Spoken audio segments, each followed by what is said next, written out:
Hey, what's up, y'all? This is Rodney, and I'm back, and I just wanted to come and talk about the boys and girls up in DC. So, listen, last night I had went live, and we were just like kikiing, and I had asked some of my people, should I review Love and Marriage DC? And most of them said no. So I was like, well, girl, I'm not gonna review it because y'all not gonna watch it. That was part of the reason why I stopped reviewing Miami. One, it was on Peacock, and girl, I really don't be thinking about Peacock like that. And then two, I didn't think I were really watching the reviews. So it was just like, girl, I don't even care. Um, and so I was like, girl, I'm just not gonna review it.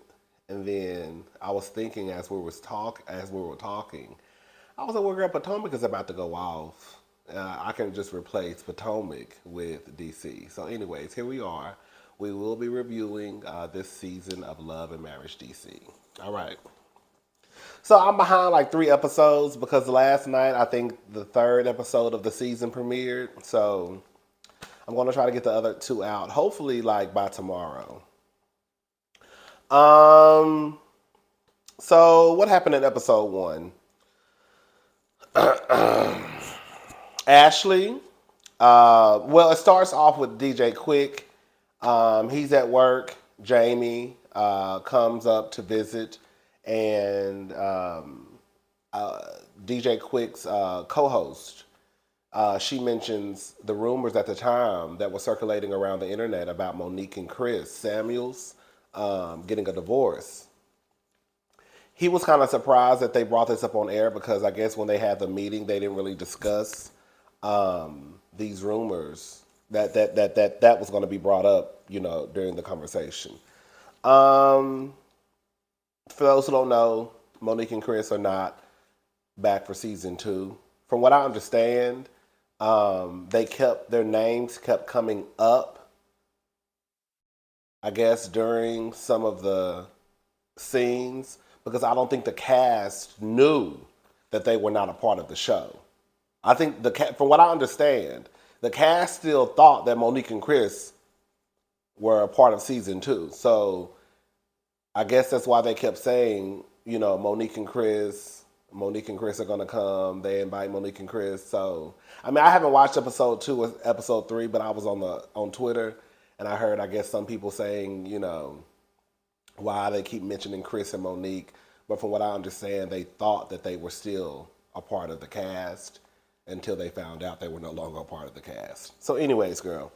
Um, Ashley says that she's tired of arguing about Quick being too busy, but he did take some time off. I think they took like a little vacation, a couple of vacations, I think she said, but he took some time off during the summer for them to, spend some time together.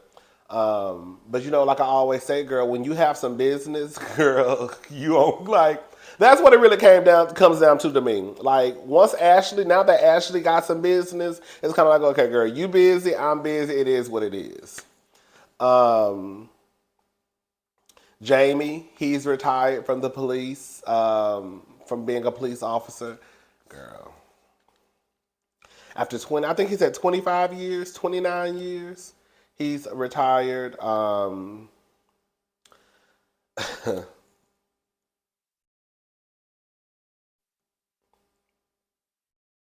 Girl, let's just talk about the episode because I'm too far behind to be trying to like go scene by scene. Little Jamie and Big Jamie.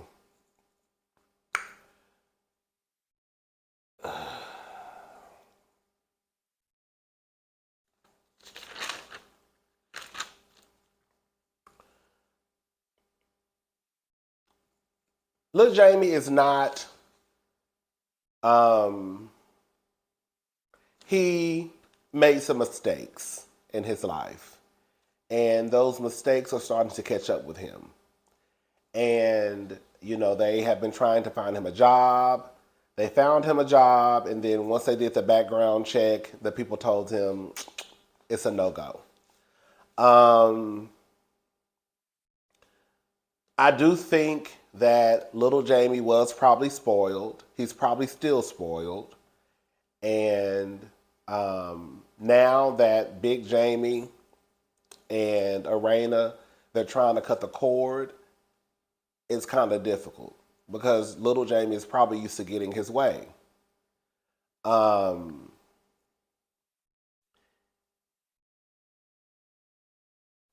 I'm not gonna lie. At first, when they were talking about little Jamie, basically got a ticket, and Big Jamie was telling little Jamie, like, you got a ticket, you gonna have to pay for it. Now, mind you, little Jamie ain't got no job, but I found out later on in the episode, Big Jamie gives him $100 every week.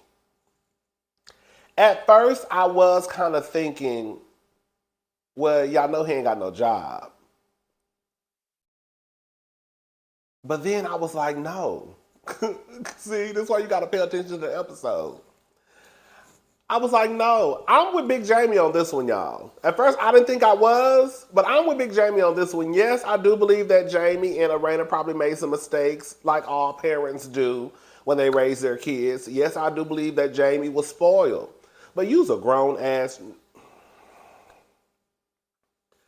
And when Jamie told Big Jamie, his daddy, that he wasn't gonna do that job, that security job, I said, "Oh baby, please. Oh baby, please." I said, "Oh, so you sorry? You're sorry, and you think you're better than?" Because the truth of the matter is, you ain't got no money, you ain't got no job. And because of the road that you went down, you're going to have to take what you can get while you can get it. So I'm not mad at Big Jamie for not paying for his ticket. Because how dare you open up your goddamn mouth, right? After I give you money every week, after we still take care of you basically, and then tell me that you're not going to do a security job. Like you just got all the options in the world.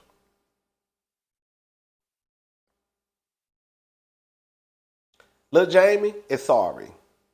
That's what it come down to. You're sorry. You're sorry as hell. And it is what it is at this point in life. Like I said, you were probably spoiled. Now your parents trying to cut you off. But how dare you open up your mouth at your big ass age and tell your daddy that you're not going to accept a job like you just like the girls and boys just beat down your dough because you just got the best resume. Girl, bye. I told y'all last season, Lil Jamie was a type of nigga that will fuck your credit up. Be careful with the Lil Jamies. I'm sure he over there wearing his girlfriend the fuck out, okay? And she a fool to even be over there. She probably over there taking care of him too. Girl, didn't he say something about his girl? Didn't Aranda say something about him saying some shit like my girl hold me down? So basically she over there taking care of a grown ass man. Mm-mm. Mm-mm. No. No. Absolutely not. Absolutely not. Nigga, you sorry. All right. Girl, listen. Some of us have had to work jobs that we just didn't want to work. Okay? I worked at the mall. A few jobs. And at one point, I was working with 18-year-olds. You know how much of a shot it was to, like, the simple fact that, bitch, I'm my big ass age working with 18-year-olds? Like, ugh. But it's kind of like, girl, this is what it is until you can find better, do better, get your shit together. This is what it's going to have to be. And that's what Jamie needs to understand too. While yes, you might not want to work security, unfortunately for your black ass, that's the best that you can do at this moment, so your ass can work security. And I'm not paying for your ticket. Your ass will be in jail. Anyways, there's a new couple named Joy and Clifton. I don't know anything about them. They said they were on that show, Ready to Love. They seem all right. They seem like they was doing a lot. You know, when it was like doing different positions in the bed, I was like, okay, girl. My sister, she knows who they are. She was like, oh, girl, that's how they act. Like, even on Ready to Love. Like, kind of like, you know, just a little extra, I guess. Because I was like, it's a new couple. They, like, do a lot. And I was like, somebody named, like, Joy and Clifton. She was like, oh, the singer. I was like, yeah, she sings. He's like an entrepreneur. So yeah, but they seem all right. You know, it's the first episode. Ashley and Quick.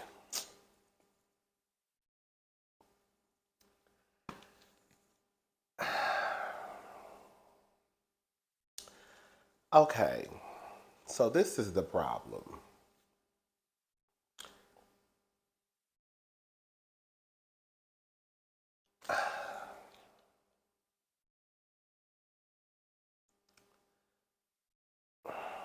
They're having a conversation about their son. And his name Ashton? Is that the daughter? Antonio. Antonio. It got to be Antonio because I know the daughter named not Antonio. So Antonio, that's the son's name, right? Anyway, I don't know the little baby name. Antonio, he is like 14. I think about to be 15. Ashley still, Quick works a lot. And I think that he's at the station doing whatever, working basically. So, she's at home with the kids. So she still wakes Ashton up. And she still wakes the son up, their son. She still wakes their son up. Quick feels as though because Ashton is 14, going on 15, that she shouldn't have to basically wake up out of her sleep to wake him up. I was thinking about this, like, when I was 14 or 15, was my mom and them still waking me up? I think so. Girl, I think so. Now, were they getting me ready for school? Absolutely not. But did they have to come in and say, get your ass up? I think so. I should have called my sister and asked my sister, was our mama still waking us up? Or did we have to just get ourselves up? I think my mama was still waking us up. I'm almost like sure. Like, y'all need to get up and get ready for school. Now, she will go get back in the bed, right? But she will make sure that we was up. I'm almost sure. I can't remember. But this is the problem, right? And we're just going to go ahead and just put this out on the table. I think what the issue is with Quick is because Quick had to be a man at like 10 years old, 9 years old, because I think his mother passed away at a very young age. And I think I remember Quick saying last season that he wasn't even allowed to cry at his mother's funeral. Now, mind you, at the time, this was pretty much a baby, 9, 10 years old. And he wasn't even allowed to cry while his mother was lying in a casket. So his expectations of how his son is supposed to be, I think is just warped. I do. And I was really with Ashley on this one. Even when he said that the son, Antonio, was not a child. He said he's a teenager, not a child. No, that's the fucking problem. He is a young boy. He's not a man. He's not a young man. He's a young boy. He's only 14 going on 15 years old. That's not a man. That's not a young man. That's a young boy. Just like when your daughter hits 14 or 15, she won't be a young woman or a woman, and I'm sure you're not going to refer to her as that. I'm sure that when Ashton, I think that's the daughter's name. I can't remember. I'm just going to call her their daughter because I can't remember her name. I'm sure that when their daughter turns 14 or 15, he's not going to be like, you need to let her be a woman. I remember I was watching Being Mary Jane. Y'all remember that show? On, I think it came on BET. Remember with Gabrielle Union? And Loretta Devine, she was on the show. And I remember her talking on one of these episodes. And she was basically saying, so I can't remember exactly what she said, but she was basically talking about like black boys, black men, like stop calling black boys black men. And then y'all wonder why, like when they grow up and they may run into the cops, why girl, 50 cops come for this one black men because y'all have been calling them men since they were boys, calling them strong black men. So now when these cops show up, girl, they think they're dealing with, girl, the Incredible Hulk. Pretty much, that's what Loretta Devine's character was saying. So it's just like, girl, I just think y'all need to get away from calling y'all sons who are 14 and 15 young men and men because they're not their young boys. No, he's not a baby, but he's not a man. He's not a young man. Yes, he is a teenager, but yet he is still a child. And again, I think because Quick had to go through what he had to go through when he was damn near a child. I mean, damn near a baby. That he can't see it that way because he had to grow up fast at a very, very young age. I think Ashley was absolutely correct. I do. Sorry. Jason's having a going away party. He got accepted into Doors, so congratulations to Jason. Again, Monique and Chris didn't show up. I think they, at this point, the cast still thought that they were part of the show. Joy. Here I go again, girl. Ashley, I was kind of with Ashley on episode 1.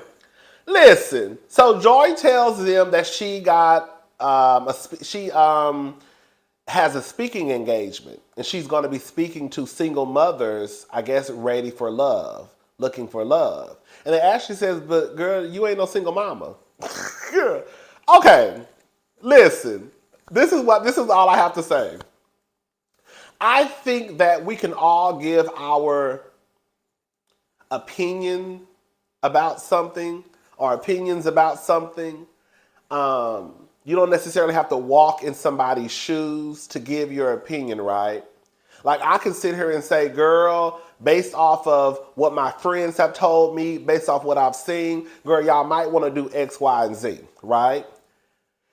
I think it's one thing to sit around and have conversations and give your opinion about certain things versus you actually accepting like a real speaking engagement. It does seem kind of weird, I'm not gonna lie, that Joy, who is not a mother, is speaking to a group of women in this professional environment, right, about looking for love. Because the only thing you can really give them, I guess, is your opinion on what you think. Maybe your friends who may be single mothers, right, who are looking for love. But you know, I was with Ashley, like Ashley said, I wouldn't do it because girl, I'm married, so I can't get up here and tell these single mothers because I don't like. Like I said, it's one thing for us to be sitting around the table, keep, you know, like having conversation. It's another thing to get in front of a podium or get on a panel and start talking about some shit. And it's kind of like, girl, like 90% of the people that subscribe to my YouTube channel are women. So most of the time I'm talking directly to women. But girl, I don't know how comfortable I would feel outside of this YouTube space going to speak on a panel. Like, girl, that's, you know what I'm saying? Does that make sense?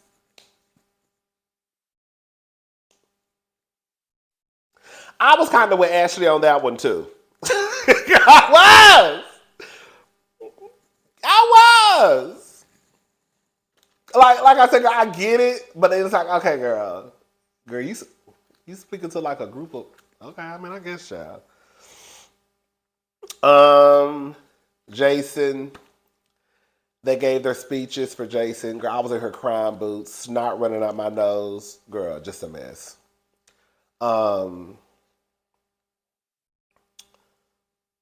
and then that's when Big Jamie and Little Jamie go have a conversation. I'm not gonna lie, at that point, you know,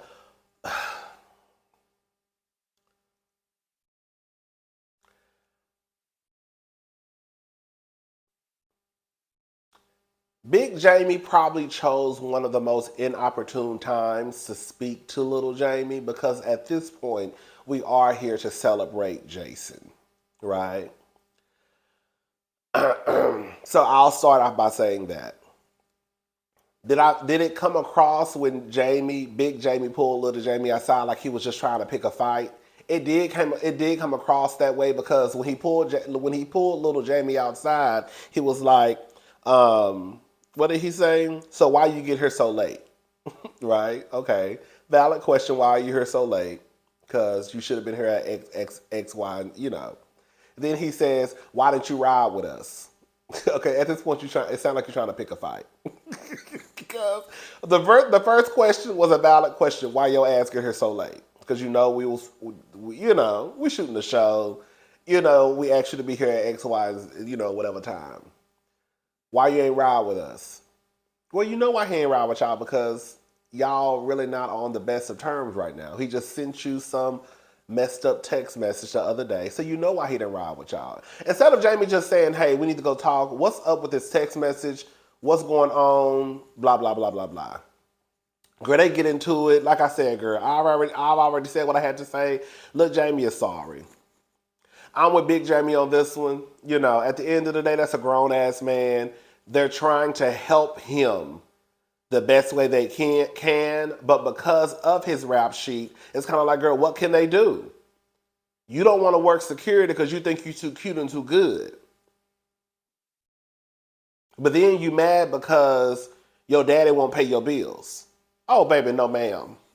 Fuck no. No, ma'am. No, ma'am. Hell no. Girl. So if your ass end up in jail, your ass end up in jail. You better go put that motherfucking uniform on and take your ass to that mall, wherever you was gonna get that, whatever security job it was, because you don't have a lot of, it is what it is, girl. So he take his ass outside. Look, Jamie end up leaving. He in the hallway crying. At that point, I was like, fuck them tears. Girl, I was. When Jamie came outside, I was like, basically, get your ass up. Don't be you trying to show out in front of these cameras. Whatever Jamie was saying, it was a to be continued. I'm about to watch the second episode.